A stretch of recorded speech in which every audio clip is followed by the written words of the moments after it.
The loose, baggy shalwar pants worn in the northwest Indian subcontinent, with its folds and creases, seem quite reminiscent of some styles of draping a traditional Indian dhoti. However, Wikipedia claims the shalwar is Central Asian in origin. Is this right? Is it a coincidence? Let's find out what Wikipedia has to say about this. Okay, so we'll go to Google and say shalwar. Ah, shalwar. Let's see. Shalwar kameez. So, shalwars are trousers that are typically why we know what they are. Okay, thank you very much. So, what does Wikipedia say? The shalwar and kameez were introduced into South Asia by arriving Muslims in the north in the 13th century. At first worn by Muslim women, then their use was widely spread and made blah blah blah blah blah.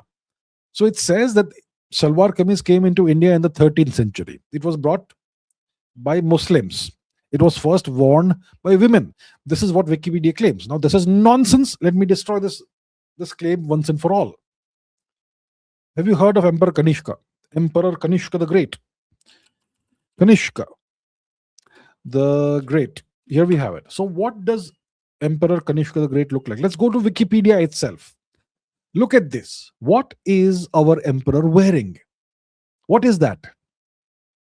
He's wearing a shalwar kameez.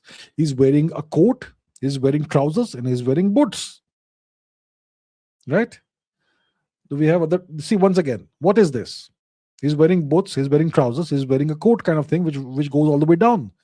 This is the original form of the shalwar kameez. This is from Surkha Kotal. See, once again, what is he wearing? What is he wearing? This is nothing but the shalwar kameez. So Wikipedia is lying to you. See, once again, what's he wearing here? Shalwar kameez.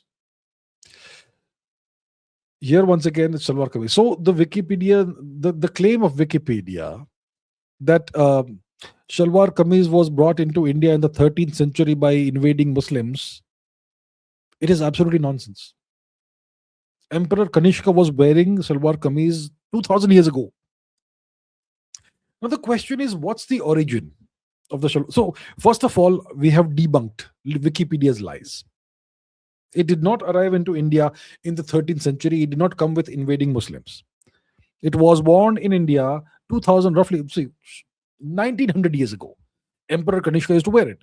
So it doesn't mean that Emperor Kanishka invented the shalwar kameez. It would have been in usage for a long time before him. So at least 2000 years ago, Indians were wearing the shalwar kameez. Now you can say that Kanishka was a foreigner.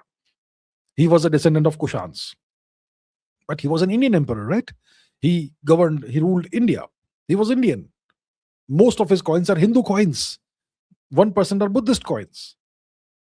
Much of the territory he governed was Indian territory. And he fought on behalf of India. He did more to serve the Indian national and civilization interest than any other emperor I can almost think of. So he was absolutely Indian. Sure, his ancestors came from what is now called Xinjiang. But they were not Chinese. They were Kushans. The Kushans can be regarded as the easternmost Scythians.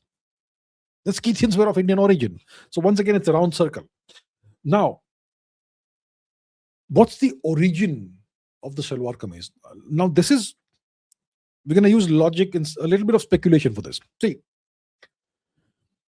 if you go to North India, historical North India, the subcontinent, then we are talking about regions such as Gandhara, Afghanistan, right? Present day Afghanistan, all the way to the borders of Turkmenistan, etc. And 1500 years ago, this entire region was Hindu and Buddhist. You had Hindu monks and Buddhist monks and Buddhas and viharas and whatnot, stupas all over the place. When Xuanzang reached the Bamiyan Valley in present day Afghanistan, what did he say? Did he say, yes, I have reached Afghanistan? No, he said, thank God I've reached India. Right? So that was India. The people were our people. So now think about the climate in that region, northern subcontinent. It's cold. In Afghanistan today, in the summer, it can get quite dry and hot. But the winters can be frighteningly cold, like seriously chilly. It snows most of the winter in Kabul, for example, and other parts of Gandhar. So the Indians who lived there and other parts of India like Chitral, etc., do you think they used to wear dhotis in winter? Makes no sense, right? They would have worn something that was suitable for the climate. So it's possible that they would also have worn something like the Salwar Kameez, but a heavier version of that. A thicker jacket, thicker coat, and thicker trousers and boots. Because if you're going to walk around in the snow, you can't be barefoot. You can't wear slippers or sandals. You're going to wear boots that cover your feet. And from the evidence we have from the coins of Kanishka, the Salwar Kameez was worn during his time.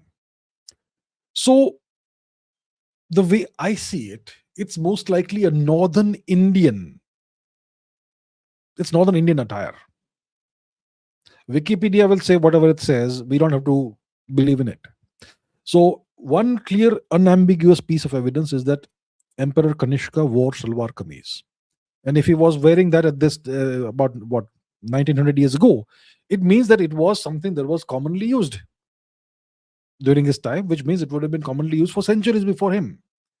So most likely there was no Central Asian origin of this. Most likely it was Northern Indian attire that was worn in cold parts of the Indian subcontinent, such as Kashmir, such as Gandhar, present day Afghanistan, etc.